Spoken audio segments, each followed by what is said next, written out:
yeah, I don't know. I feel like that kind of hurts. I'm here, but I'm not totally ready. And I have to move someplace. So I'm just gonna mute myself for a little while.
Faces and so forth. Yes, no, it's nice to see people's faces. All right, well, everybody, we are recording this, but it's just 2:00 now, so I feel like we should give it a minute before we officially start. So you guys go back to your conversation. I didn't mean Talk amongst yourselves. What was our conversation? Yeah. We're talking about how you were on time for this meeting and how unusual Oh, that that's is. right. I was very interested in discussing that. Yeah. Yeah, I started really early, like at 1:43. Then my internet went out. Then I fixed it. Then I noticed that Kira fixed the link, so now it is live. Yes, it was. Well, I had it on 2 places, and one place was supposed to update one, but I updated the one that doesn't update the other one. So sorry. I see. Well, anyway, now it worked. Because I was afraid I was going to have to copy it and paste it, get the Verschlugener password. I'm going to start not quite, what's the word, cursing now. Good. Just going to curse in Yiddish from now on. This Meshuggah computer of mine. All right, should we start? Yeah. All right. I mean, what do you think, Sy? You're in charge. No, I'm not in charge. Joe Biden is in charge now. Oh, yeah. Thank God. If Sy was in charge, we would have started 60 seconds ago. That's a good point. I know, I should probably, yeah. Well, anyway, so my name is Kira, and I own a bookstore in Millbrook, New York called the Merit Bookstore, and we are really happy to be here with Sy Safransky and Sparrow today to kind of celebrate and launch a little bit Sparrow's new book, Small Happiness, but also not to forget about Sparrow's other books, Princeton Diary, and some of the other ones that he has written that are not here. So just a kind of sort of reminder to everybody, we are taping this and we will be posting it up on YouTube later. So if you're comfortable, image or your name up there, that's great. If you're not, this would be a great time to change that. And oh, right, Trump first, thank you. That one we can order. It would be a good time to change those settings right now. So I'm going to introduce Sy first, who's going to be talking with Sparrow. So Sy is the founder and the editor of The Sun magazine, which is a publication we need both very much in our world and are happy to have. And Sparrow is a kind of sort of long-term, both published in The Sun and in other magazines and newspapers around, and poet, and also somebody who's thrown his hat in the ring for running for president, and is, I think, just generally someone who's paying attention to a lot of different things in the world and interpreting them in his own way. So Small Happiness, I was really happy when they approached me to do an event because I really enjoyed interacting with this book a little much. There's some really serious parts of it and really funny parts to it. It's definitely a book that you could give to someone who I feel like it's somewhat, really makes you think a lot deeper, but also really makes you laugh. And from something that's a little more serious, this chapter, like Winterize Your House and Winterize Your Mind. There are actually a few books that have come out just about winter, or that are coming out in the next month or so. And I think that the world is paying a deeper kind of attention now to those cycles where you slow down. Like I think COVID might have slowed us down a little bit, and I have a feeling that some of these books were in the works anyway, possibly because of all of this technology that piles on us and the increasing difficulty it is to slow down. And so I hope at some point we come back to that chapter. And then just a few of my quotes that I like the most, and then I will give it over to Sy and to Sparrow. So, no baby is born with the urge to watch videos. For them, life itself is sufficient. Through this book, you and I are becoming friends, which I love. Never turn a Friday into a Thursday or a Tuesday into a Sunday, even if you're under quarantine. And then keep your mind large and your wardrobe small. That's a harder one. But anyway, so that's my cue to step back, and Sy and Sparrow, take it away. Everybody, it would be probably good to mute yourselves unless it's fine the other way too. Wait a minute, I'm sorry, say that again, Kira? People should probably mute themselves just to make sure there's no background noise. But if it seems that it's people know each other and somebody wants to step in and everyone's okay with that, we'll kind of negotiate that. Also for the chat, like we could just pay attention to the speakers, and when we have time to do Q&A later, we can either do it vocally or we can do it in the chat. Okay? Okay. Right.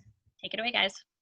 Okay. Well, yes, Sy, I just want to thank you for taking time from your busy schedule, running one of the most important magazines in the universe, to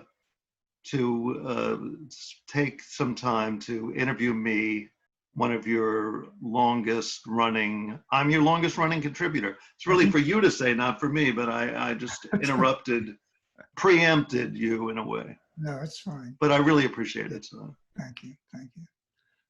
I appreciate the opportunity to spend some time with you, even though I'm always a little awkward in these situations, but I'm immensely thankful that we have been knowing each other, and that I've been publishing you for so long. I do think that you probably have had more pieces in the sun over the years. Can you hear me? I can barely hear you, Okay, let me to see be if I can honest. make my sound a little. Yeah, Okay, is that any better? that's better. Okay, I'll bring the thing closer. Yeah. All right. Anyway, yeah. So I believe we've published you more frequently than anyone else, except maybe me. But I just Oh, that's right. yeah. But I don't write much these days, so it doesn't matter. But and actually, I was thinking today that I don't think the Sun would be the sort of magazine it is without you having been in it. I mean that. Oh, You bring something to it that no other writers can. I very much appreciate that. And whenever there's we don't get mail anymore, right? But whenever there's anything that comes around, online, it just really,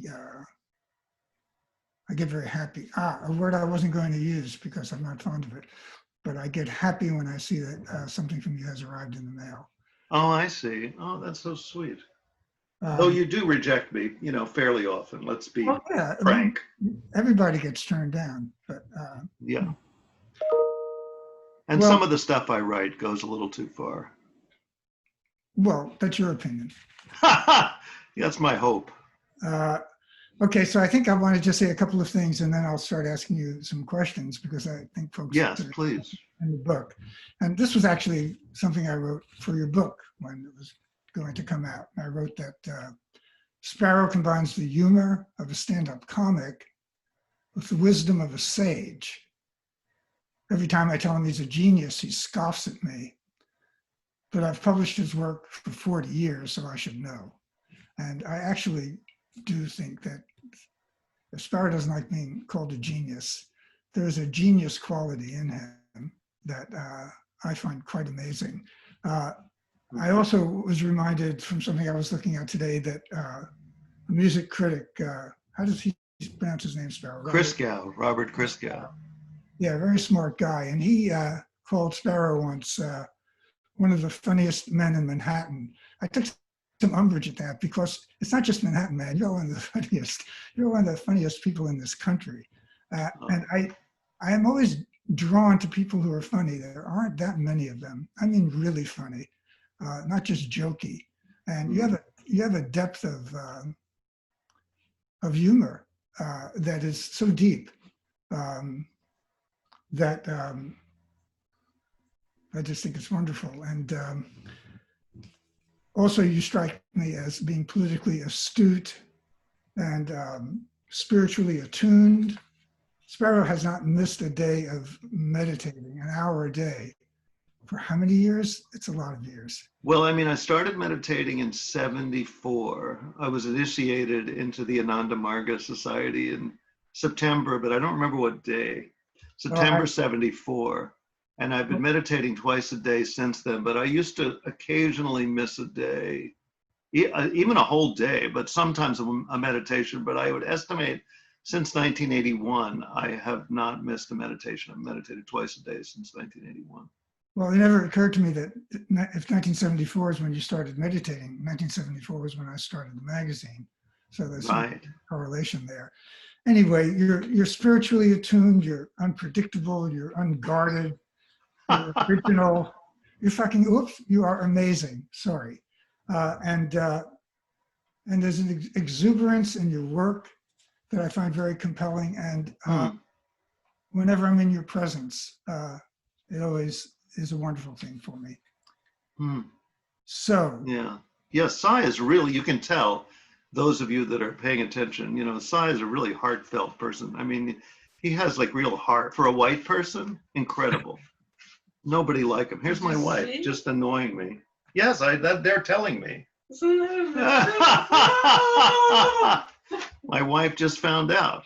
She doesn't exactly keep the Jewish Sabbath. I keep the Jewish Sabbath among my many obsessions. I mean, really to discuss my spiritual life more completely, you know, it basically probably just a form of OCD, you know, as they now call it, you know, some kind of obsessive trait. And one of my obsessive traits is to follow the Jewish Sabbath. So I wouldn't normally be on the computer today, which is why I didn't know that Biden won the election, which is a nice way to begin our conversation. Yeah.